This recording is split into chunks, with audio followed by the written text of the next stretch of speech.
ഇതാ മോനെ വെള്ളം. ഇതെന്തോന്നിന്റെ കണക്കാണ് നീ എഴുതിക്കൊണ്ടിരിക്കുന്നേ? നമ്മുടെ പുതിയ കമ്പനിയുടെ ഇൻവെസ്റ്റ്മെന്റിന്റെ കണക്കാ. അയ്യോ, എങ്ങനെ നോക്കിയാലും നല്ലൊരു എമൗണ്ട് ഇൻവെസ്റ്റ് ചെയ്യണം. അതിൽ മെയിൻ ഓഫീസ് റെന്റ്, ഫർണിച്ചർ, സ്റ്റാഫുകൾ, അങ്ങനെ എല്ലാം ചിലവാ. പിന്നെ അതിനൊക്കെ കാശ് വേണ്ടേ? നിന്റെ കയ്യിൽ അത്രയൊക്കെ ഉണ്ടോ? എന്റെ കയ്യില് കാര്യമായിട്ടൊന്നുമില്ലമ്മേ. പക്ഷെ അമ്മ വിചാരിച്ച എന്നെ ഒന്ന് സഹായിക്കാൻ പറ്റും. അമ്മയുടെ കൈവശം കുറച്ച് കാശെങ്കിലും കാണില്ലേ? എനിക്ക് അധിക ദിവസത്തേക്കൊന്നും വേണ്ട, ഒരു 6 മാസം. അത് കഴിയുമ്പോ ചെറിയ പലിശ സഹിതം തിരിച്ചു തരാം. അതിന് എന്റെ കയ്യിൽ എവിടെ നടാ കാശ്? നിന്നോട് ഞാൻ അന്നേ പറഞ്ഞില്ലേ എന്റെ കയ്യിൽ കാശൊന്നും ഇല്ലാന്ന്. വസുധയുടെ സ്വർണം അമ്മയുടെ കയ്യിലിരിപ്പില്ലേ? അതിൽ കുറച്ച് പണയം വെക്കാൻ തന്നാലും മതി. നീ എന്താടാ ഈ പറയുന്നേ? അതിൽ കുറച്ച് നിശ കൊണ്ടുപോയി, കുറെ നിമിഷം കൊണ്ടുപോയി. ഇനിയുള്ളത് ഇത് മാത്ര. കാശും സ്വർണ്ണം എല്ലാം നിങ്ങളുടെ പെമ്മക്ക് കൊടുത്തല്ലേ? എന്റെ ഒരു ആവശ്യത്തിന് ആരും സഹായിക്കാനില്ല. എന്നാ കൊടുത്ത കാശ് തിരിച്ചറിയാനുള്ള മനസ്സ് അതും കാണിക്കുന്നില്ല. നിനക്ക് നാണം ഉണ്ടോടാ പെങ്ങന്മാർക്ക് കൊടുത്ത പണം തിരിച്ചു ചോദിക്കാൻ? അത് കുടുംബത്തിൽ പിറന്നവർക്ക് ചേർന്നതാണോ? ഓ, ആ പിള്ളേരൊക്കെ എത്ര കഷ്ടപ്പെട്ടാ ജീവിക്കുന്നേ. അതുങ്ങളെ ആര് സഹായിക്കും? അല്ലെങ്കിൽ നിങ്ങൾക്ക് പെൺമക്കളോടാ കൂറ്. ഞാനിവിടുത്തെ ആരും അല്ലാത്ത പോലെയാ നിങ്ങളുടെ സ്വഭാവം. എന്നെ പറ്റി എന്തെങ്കിലും ഒരു ചിന്ത നിങ്ങൾക്കുണ്ടോ? സനീഷേ, പറഞ്ഞു നീ അസ്ഥാനത്ത് കയറി സംസാരിക്കല്ലേ. നീ വെല്ലോരുടെ കയ്യിലെ കാശ് കണ്ടിട്ടാണോ കമ്പനിയൊക്കെ തുടങ്ങാൻ പോന്നേ? അല്ലേലും പെങ്ങന്മാർക്ക് കൊടുത്ത കാശിനൊക്കെ ആരെങ്കിലും കണക്ക് പറയൂ? പെൺമക്കളെ ഇങ്ങനെ സ്നേഹിച്ച് കൊല്ലല്ലേ. ഇവിടെ നിന്നുള്ള പല സാധനങ്ങളും നിങ്ങളെടുത്ത് നിങ്ങളുടെ പെൺമക്കൾക്ക് കൊടുക്കുന്നത് ഞാൻ കാണുന്നില്ലെന്നാണോ വിചാരം? ആ അതേടാ, ഞാൻ വേറെ ആർക്കും അല്ലല്ലോ, നിന്റെ പെങ്ങന്മാർക്കല്ലേ കൊടുത്തത്. അതെ, പെങ്ങന്മാർക്ക് തന്നെ. ഞാൻ അവരുടെ ആങ്ങളെയല്ലേ. ആ സ്നേഹം അവർക്ക് എന്നോടില്ലല്ലോ. എനിക്കൊരു പ്രശ്നം വന്നപ്പോ ഞാൻ തനിച്ച്. എല്ലാവരും അങ്ങനെയൊക്കെ തന്നെയാ. ഇപ്പൊ കഴിഞ്ഞ മാസം നിമിഷയ്ക്ക് 10 സെന്റ് സ്ഥലം മേടിക്കാൻ കുറച്ച് കാശിന്റെ ആവശ്യം വന്നു. നീ കൊടുത്തോ? പിന്നെ എന്ത് കഷ്ടപ്പെട്ട അതുങ്ങളത് വാങ്ങിയെന്നറിയോ? അവർക്ക് സ്ഥലം വാങ്ങാനും ആർഭാടം കാണിക്കാനും എല്ലാം കാശ്. നിങ്ങൾക്ക് പെൺമക്കളോട് അത്ര വലിയ സ്നേഹമാണെങ്കിൽ നിങ്ങൾ അവരോട് പോയി ജീവിക്കുക. അതെന്താടാ നീ ഇപ്പൊ അങ്ങനെ ഒരു വർത്താനം? എന്റെ പെൺമക്കൾ എന്താ എന്നെ കൈയൊഴുന്നാണോ നിന്റെ വിചാരം? നിന്നെക്കാളും നന്നായിട്ട് അവരെന്നെ നോക്കും. ആയിക്കോട്ടെ, എന്നാ പിന്നെ അവരോടൊപ്പം ചെല്ല്. പെൺമക്കളല്ലേ നിങ്ങൾക്ക് വലുത്. ആ, ഞാൻ എന്റെ പെൺമക്കളുടെ അടുത്തേക്ക് പോവാ. നിന്റെ ആട്ടും തുപ്പൊന്നും കേൾക്കേണ്ട കാര്യേ ഈ ജാനകിക്കില്ല. വേണ്ട, ആര് പറഞ്ഞു സഹിക്കാൻ? പെൺമക്കളുടെ അടുത്ത് പോയി സ്വർണ്ണ തളികയിലുണ്ട്, സപ്ര മഞ്ചക്കട്ടിൽ കിടന്നുറങ്ങി നല്ല സസുഖം വാഴ്. മകൻ ഇവിടെ തെണ്ടി തിരിഞ്ഞ് നശിച്ച് പണ്ടാരുടങ്ങി പോണം. ഇങ്ങനത്തെ ഒരു അമ്മ എനിക്ക് കിട്ടിയത്. നീ അങ്ങനെ കിടക്കുന്നുണ്ടെങ്കിലേ നിന്റെ കയ്യിലിരിപ്പുണ്ടാ, അല്ലാതെ എന്താ?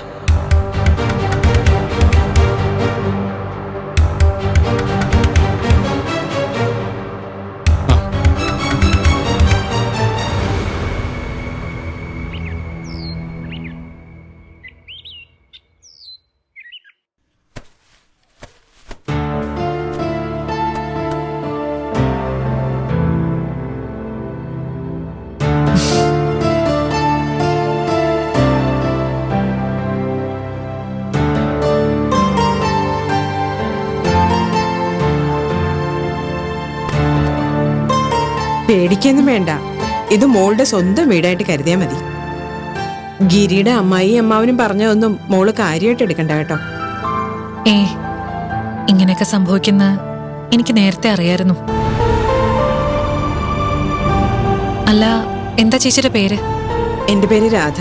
ഞാനിവിടെ വളരെ ചെറുപ്പത്തിലെ വന്നതാ. അയിനു മോളെ, ഇപ്പോഴാ മോളുടെ മുഖത്ത് ഊർജവും സന്തോഷമൊക്കെ വന്നത്. അല്ലെങ്കിൽ സദാസമയവും മരുന്നും കഴിച്ചിട്ട് ഇങ്ങനെ തൂങ്ങി ഏതെങ്കിലും മൂലയിൽ പോയി ഇരിക്കുന്നതാണ്. ശാന്തമ്മേ, എന്റെ അമ്മയെ കണ്ടോ? ഞാൻ പറഞ്ഞില്ലേ എന്റെ അമ്മ വരുമെന്ന്. ഓ, അമ്മ വന്നപ്പോ രാധമ്മേ വേണ്ടല്ലേ?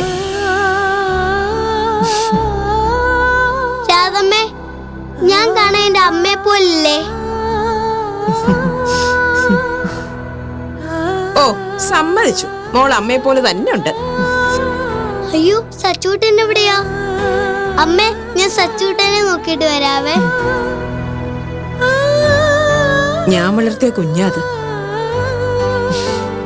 അവള് ശരിയായ കൈകളിൽ എത്തിയെന്ന് ഓർത്തപ്പോ എനിക്കൊരു സമാധാനം. ആ, ചേച്ചിയോട് ഇവിടെയുള്ളവരുടെയൊക്കെ പെരുമാറ്റം എങ്ങനെയാ? ഈ അമ്മായി അമ്മാവനും ഒക്കെ ഒരു വക സാധനങ്ങളാ. കുറച്ചുമ്പോ കണ്ടില്ലേ? പക്ഷേ ഗിരി അമ്മയൊക്കെ പാവാട്ടോ, നല്ല സ്നേഹമുള്ളവരാ. എന്തെങ്കിലും അസൗകര്യം തോന്നുകയാണെങ്കിൽ എന്നോട് പറയണേ. അയ്യോ, ഇതൊക്കെ തന്നെ ധാരാളം. ഭക്ഷണത്തിൽ എന്തെങ്കിലും പ്രത്യേകിച്ച് ഇഷ്ടം അനിഷ്ടവും വല്ലതും ഉണ്ടോ? അയ്യോ, അങ്ങനൊന്നുമില്ല. നിങ്ങൾ കഴിക്കുന്ന എന്താണോ അത് തന്നെ എനിക്ക് മതിയാവും. എന്നാ പിന്നെ മോളൊന്ന് കുളിച്ചിട്ടൊക്കെ വാ. യാത്രയൊക്കെ കഴിഞ്ഞ് വന്നതല്ലേ, ഞാൻ അടുക്കളയിൽ ചെന്ന് എന്തെങ്കിലും കഴിക്കാൻ റെഡിയാക്കാം.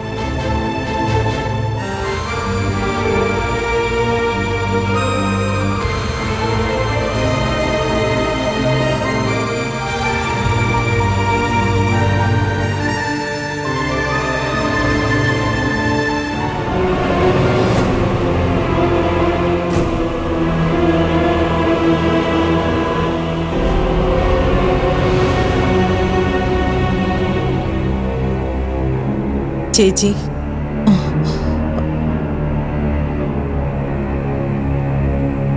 ഇതെന്തിരിപ്പാ ചേച്ചി? ഞാൻ കഴിക്കാൻ എടുത്തു വെച്ചിട്ടുണ്ട്. എനിക്കൊന്നും വേണമെന്നില്ല രാധെ. ഓരോന്നാലോചിക്കുമ്പോ എനിക്ക് ആദ്യാവോ. ഒന്നും പേടിക്കണ്ട ചേച്ചി, അനർത്ഥങ്ങളൊന്നും ഉണ്ടാവില്ല. വന്നു കയറിയ പെങ്കൊച്ചിനോട് വെറുതെ ഒച്ചയെടുത്ത് അതും ഇതും പറയേണ്ട വല്ല കാര്യമുണ്ടോ? എന്നാലും അവൻ ഇങ്ങനെ കാണിച്ചത് ശരിയല്ലല്ലോ. അതൊരു പാവം കൊച്ചല്ലേ ചേച്ചി. അതിന് പോവാൻ വേറൊരിടം ഇല്ലാത്തോണ്ടല്ലേ ഗിരിമോൻ കൂട്ടിക്കൊണ്ടുവന്നത്. നമ്മളെ പോലൊരു സ്ത്രീയല്ലേ അവളും. ഒന്ന് നോക്കിയാ ഗിരിമോൻ ചെയ്തത് പുണ്യപ്രവൃത്തിയല്ലേ? ഒക്കെ ശരിയാ. അവക്ക് പോവാൻ ഒരിടം ഇല്ലെന്നുള്ളത് സത്യമാ. പക്ഷേ നാളെ ഗിരിയുടെ ഭാര്യ ആകേണ്ടവരുടെ അച്ഛനും അമ്മയുടെയും മുന്നിലൂടെ അവൻ വേറൊരു പെണ്ണിനെയും കൊണ്ടുവന്നത്. അവര് വിഷമം പറയുമ്പോ കേട്ട് നിൽക്കാനല്ലേ എനിക്ക് പറ്റൂ. അതിന് വസുധ ഇവിടെ സ്ഥിരതാമസത്തിന് വന്നതൊന്നും അല്ലല്ലോ. വേറൊരിടം കിട്ടുമ്പോ അതങ്ങ് പോകില്ലേ? മാത്രമല്ല, അവളിവിടെ ഉള്ളപ്പോ നമ്മുടെ മോളുടെ സന്തോഷം ചേച്ചിയും കാണുന്നല്ലേ. അതും ഒരു പ്രശ്നമാണ്. നാളെ വസുധ ഈ വീട് വിട്ടു പോകുമ്പോ ഈ കൊച്ചിന്റെ അവസ്ഥ എന്താവും? അതൊരു ദീനക്കാരിയാ. കരഞ്ഞു വിളിച്ച് അതിനെന്തെങ്കിലും വന്നാലോ? അതുകൊണ്ട് അവളോട് കുഞ്ഞിനുള്ള അടുപ്പം അധികം നീ പ്രോത്സാഹിപ്പിക്കണ്ട. സ്നേഹമുള്ളിടത്തെ കുഞ്ഞുങ്ങള് പോകൂ, അതിനാരും വിലക്കിയിട്ടും കാര്യമില്ല. പിന്നെ അമ്മയില്ലാത്ത കുഞ്ഞല്ലേ അവള്. അപ്പോ കുറച്ചു നാളത്തേക്കെങ്കിലും ഒരമ്മയുടെ സ്നേഹം കിട്ടുമ്പോ അത് തടയുന്നത് പാവമല്ലേ? നീ എന്നെ ധർമ്മസങ്കടത്തിലാക്കല്ലേ രാധേ. സദാനന്ദനും ലക്ഷ്മിയും ഗിരി കെട്ടാൻ പോകുന്ന പെണ്ണിന്റെ അച്ഛനും അമ്മയും മാത്രമല്ല, അവന്റെ മുൻ ഭാര്യയുടെ അച്ഛനും അമ്മയും കൂടിയാ. അത് നീ മറക്കല്ലേ. വസുതയ്ക്ക് വേണ്ടി എനിക്ക് അവരെ തള്ളാൻ ഒക്കില്ല. എല്ലാത്തിനും വലുത് എനിക്ക് എന്റെ കുടുംബമാ. അത് നീ ചിന്തിക്കണ്ടെന്നാണോ പറയുന്നത്? അതല്ല ചേച്ചി ഞാൻ പറഞ്ഞത്. ചിന്തിക്കുമ്പോ നമ്മൾ എല്ലാ വശവും ചിന്തിക്കണമെന്നേ ഞാൻ ഉദ്ദേശിച്ചുള്ളൂ. ഇനിയിപ്പോ ഗിരിയുടെ ഭാഗത്ത് നിന്ന് ചേച്ചി ചിന്തിച്ചു നോക്കൂ. അവന്റെ കുഞ്ഞിന് ഒരു അമ്മയുടെ സ്നേഹം കൊടുക്കുന്ന ആ പെൺകുട്ടിക്ക് ഒരു ആപത്ത് വന്നപ്പോ ഒന്ന് സഹായിച്ചു, അത്രയല്ലേ ഉള്ളൂ. നീ പറയുന്നതൊക്കെ എനിക്ക് മനസ്സിലാവുന്നുണ്ട് രാധേ. പക്ഷേ ആരുടെ ഭാഗത്താ തെറ്റ് ശരിയെന്നാ എനിക്ക് മനസ്സിലാവാത്തത്. ചേച്ചിയുടെ മകനെ ചേച്ചിക്ക് വിശ്വാസമില്ലേ? അതുപോലെ എന്റെ കൂടപ്പിറപ്പിനെയും അവന്റെ ഭാര്യയെ എനിക്ക് വിശ്വാസമാണ്. എന്തായാലും സംഭവിക്കേണ്ടതൊക്കെ സംഭവിച്ചു. ഒക്കെ നല്ലതായിട്ട് തന്നെ അവസാനിക്കും. അങ്ങനെ സമാധാനിക്കാം. എനിക്കെന്തോ അങ്ങനെ സമാധാനിക്കാൻ തോന്നുന്നില്ല. ഉള്ളിൽ ഒരു ഭയം കിടന്നിങ്ങനെ തിളയ്ക്കുന്നത് പോലെ, എന്തോ ആപത്ത് വരുന്നത് പോലെ. ഏയ്, അതൊക്കെ ചേച്ചിയുടെ തോന്നലാ. ഒന്നും സംഭവിക്കാൻ പോകുന്നില്ല. ചേച്ചി വന്ന് കഴിക്കാൻ നോക്ക്. വാ ചേച്ചി.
അമ്മേ,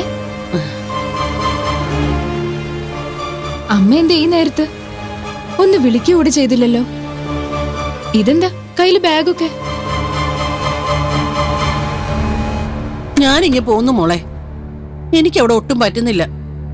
അവന്റെ ആട്ടും തുപ്പും കേട്ട് എനിക്ക് മടുത്തു. അത്രയുള്ളോ കാര്യം? ഞാനങ്ങ് പേടിച്ചുപോയി. ഏട്ടൻ പറയുന്ന അമ്മയല്ലാതെ ആരെങ്കിലും കാര്യമായിട്ട് എടുക്കുവോ? അമ്മ ഇറങ്ങി പോന്നപ്പോ ഏട്ടൻ എന്ത് വിചാരിച്ചു കാണും? അവൻ കാര്യമായിട്ട് തന്നെ പറഞ്ഞത് എന്നോട് ഇറങ്ങി പോവാൻ. അവനിപ്പൊ കമ്പനി തുടങ്ങാൻ ഞാൻ കാശ് കൊടുക്കണമെന്ന്, അല്ലെങ്കിൽ വസുതയുടെ സ്വർണം കൊടുക്കണമെന്ന്. ഇതൊക്കെ ഉണ്ടാക്കാൻ ഞാൻ എവിടെ പോവാനാ? അവനെ ഞാൻ എങ്ങനെ വളർത്തിയതാന്ന് നിനക്കറിയാലോ. ആ അവനാണ് ഇങ്ങനെ ഒരു നിസ്സാര കാര്യത്തിന് എന്നെ ഇറക്കി വിട്ടത്. ഇനി എന്തൊക്കെ നീ പറഞ്ഞാലും ഞാൻ ഇനി ആ വീട്ടിലോട്ടില്ല. അവൻ പറയുന്നത് വസുതയുടെ കാശ് മുഴുവൻ നമ്മൾ എടുത്തുന്നാ. അത് ഞാൻ നിങ്ങൾക്ക് രണ്ടുപേർക്ക് വീതിച്ചു തന്നു. അമ്മേ, ഒരു വിഷമം വരുമ്പോ നമ്മൾ പലതും പറയില്ലേ? അത് പറയുന്നതിൽ എന്തെങ്കിലും കാര്യം കാണും. അത് കേട്ട് തുള്ളാൻ നിൽക്കുന്ന അമ്മയെ പോലെ ഒരാള്. ഇനി അമ്മ ഇവിടെ നിർത്തിയ ഏട്ടൻ എന്നോട് എന്ത് വിചാരിക്കും? ഞാൻ മനഃപൂർവ്വം അമ്മയെ വിളിച്ചു വരുത്തിയാന്നല്ലേ പറയൂ. ഞാൻ അവിടെ നിന്ന് ഇറങ്ങിയത് നിങ്ങൾക്ക് നല്ലതാ മോളെ. ഇനി അവിടെ എങ്ങാനും നിന്നാലേ നിങ്ങൾ എടുത്ത സ്വർണവും വസ്തു എല്ലാം തിരിച്ചു കൊടുക്കേണ്ടി വരും.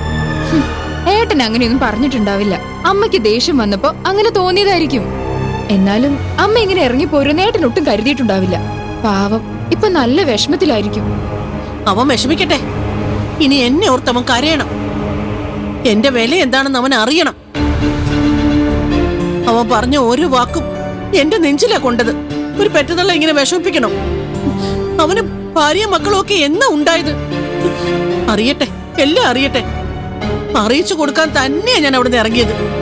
ഞാനൊരു കാര്യം ചെയ്യാം. ഏട്ടന് ഫോണിൽ വിളിച്ച് കാര്യങ്ങൾ സംസാരിക്കാം. ഇതൊക്കെ സംസാരിച്ച് തീർക്കാവുന്നതല്ലേ ഉള്ളൂ അമ്മേ.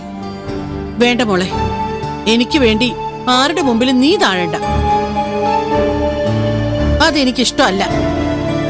രണ്ട് ഭാര്യമാർക്കിടയിൽ കിടന്ന് അവൻ നട്ടം തിരിയട്ടെ. അപ്പോഴേ അവൻ അമ്മയുടെ കൂടപ്പുറപ്പിന്റെ വില എന്താണെന്ന് അറിയൂ. അമ്മ നോക്കിക്കോ, മിക്കവാറും ഏട്ടൻ കാറും എടുത്ത് ഇപ്പൊ തന്നെ ഇങ്ങ് വരും. ആ വരും. എനിക്ക് കണ്ണുപൊട്ടുന്ന വഴക്കും കിട്ടും. അതിനു വേണ്ടിയാ അമ്മ ഇപ്പൊ ഇങ്ങനെ കാണിച്ചേ. നോക്കിക്കോ, വന്ന ഉടനെ എന്നോട് ചോദിക്കും, അമ്മ വന്നപ്പോ നിനക്ക് പറഞ്ഞു മനസ്സിലാക്കാൻ പാടില്ലായിരുന്നോ? അതിനു പകരം ഇവിടെ പിടിച്ചു നിർത്തുകയാണോ വേണ്ടതെന്ന്. അമ്മയോടുള്ള സ്നേഹം കാണിക്കേണ്ടത് ഇങ്ങനെയല്ലാന്ന്. അങ്ങനെയായിരിക്കും ഏട്ടൻ പറയാ. എനിക്ക് വഴക്ക് വാങ്ങി തരുമ്പോ അമ്മയ്ക്ക് മതിയാവും അല്ലേ? ആദ്യം അവനിങ്ങ് വരട്ടെ. നല്ലത് 4 എണ്ണം പറഞ്ഞ് ഞാൻ അവനെ തിരിച്ചയക്കും. ഞാനാണല്ലോ അവന്റെ ഭാരം. ആ ഭാരം ഞാനായിട്ട് മാറ്റിയാ അവന്റെ പ്രശ്നം തീരുമല്ലോ. അതല്ലമ്മേ, ഏട്ടൻ വെറുതെ പെട്രോളും കത്തിച്ച് ഇല്ലാത്ത സമയം ഉണ്ടാക്കി ഇങ്ങോട്ട് വരുന്നതിലും നല്ലത് ഞാനിവിടുന്ന് ഒരു ടാക്സിയിൽ അമ്മയെ കയറ്റി അങ്ങോട്ട് വിടാം. വന്നേ. എടി, വെറുതെ നിസ്സാര കാര്യങ്ങളൊക്കെ വലുതാക്കി അമ്മ പ്രശ്നം ഉണ്ടാക്കുന്ന എന്തിനാ? നീ ഇനി എന്തൊക്കെ പറഞ്ഞാലും ഞാൻ ഇറങ്ങിയത് തന്നെയാ. ഇനി എന്നെ കൊന്നാലും ഞാൻ അങ്ങോട്ടില്ല. ഇത് എന്റെ വാശിയാ.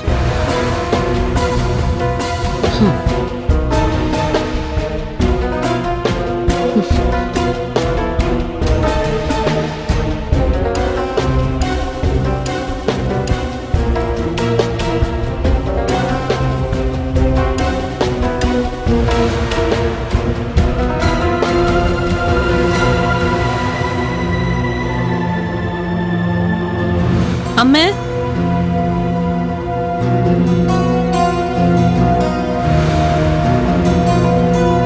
നീ ഇതെവിടെ പോയിട്ടുള്ള വരവാ?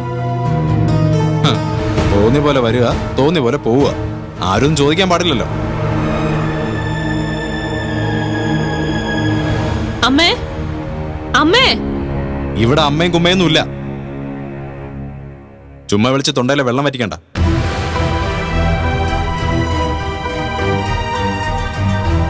നിങ്ങളുടെ അമ്മയല്ലേ? അവരെങ്ങോട്ട് പോയെന്ന് നിങ്ങൾക്കറിയില്ലേ? ആ, പോയി തിരക്ക്. പോകുന്നവരെല്ലാം പോയി. ഇനി പോകേണ്ടവർക്കും പോകാം.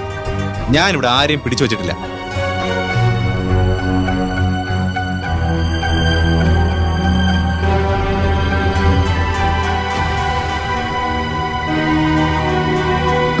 ഹലോ അമ്മേ, അമ്മ ഇതെവിടെ പോയതാ?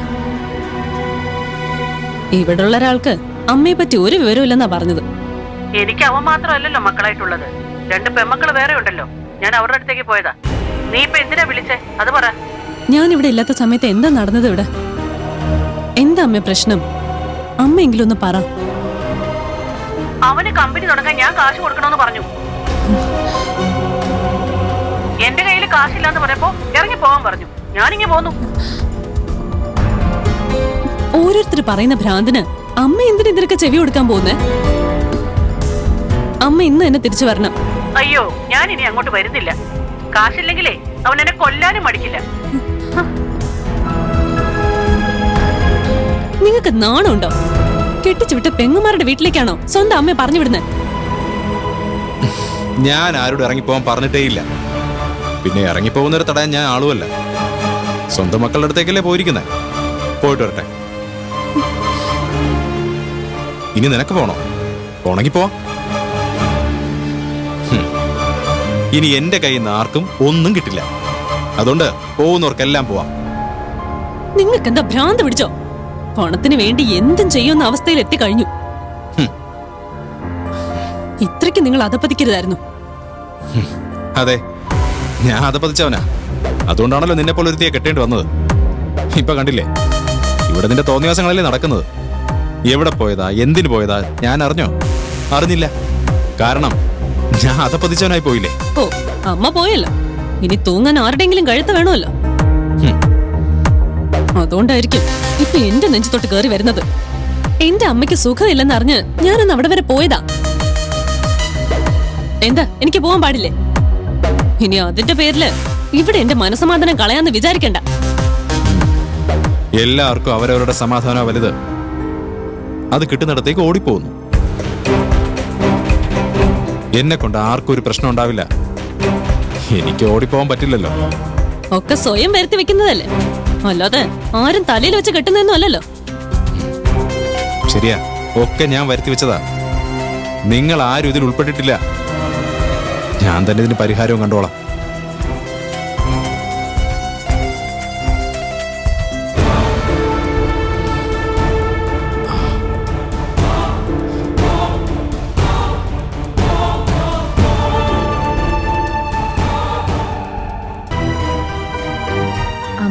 കുറച്ചു ദിവസം ഇവിടെ താമസിക്കാൻ വേണ്ടി വന്നതാ.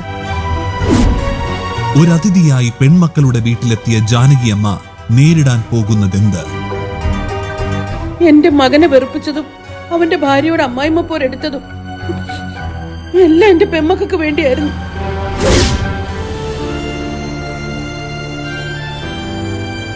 ബന്ധങ്ങളെല്ലാം അകലുന്നതറിയാതെ അഹങ്കരിക്കുന്ന സനീഷിനെ കാത്തിരിക്കുന്നതെന്ത്? നിശയും നിമിഷയും സ്വന്തം അമ്മയെ കൂടെ നിർത്താൻ തയ്യാറാകുമോ? എല്ലാത്തിനുമുള്ള ഉത്തരവുമായി വസുധ. കാണുക തുടർന്നുള്ള ഭാഗങ്ങളിൽ.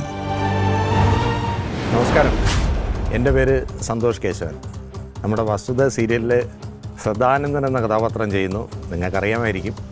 പക്ഷെ നിങ്ങൾ തരുന്ന ഓരോ സപ്പോർട്ടും ഇതിൻ്റെ കമൻറ്റും ഒക്കെ എല്ലാവരും മാനിക്കുന്നുണ്ട്. വളരെ സന്തോഷമുണ്ട്. ഇതിലുള്ള സപ്പോർട്ട് ഇനിയും ഉണ്ടാവണം. ഇപ്പോൾ ഇതിൽ വന്നിട്ടുള്ള നിങ്ങളുടെ കമൻറ്റുകളെ മാനിച്ച് ബഹുമാനിച്ച് ഇതിൽ ഒരുപാട് വ്യത്യാസങ്ങൾ വരുത്തിയിട്ടുണ്ട്. അത് നിങ്ങൾക്ക് ഇനിയുള്ള എപ്പിസോഡുകളിൽ കാണാം. തുടർന്നും ഇതുപോലുള്ള കമൻറ്റുകൾ പ്രതീക്ഷിക്കുന്നു.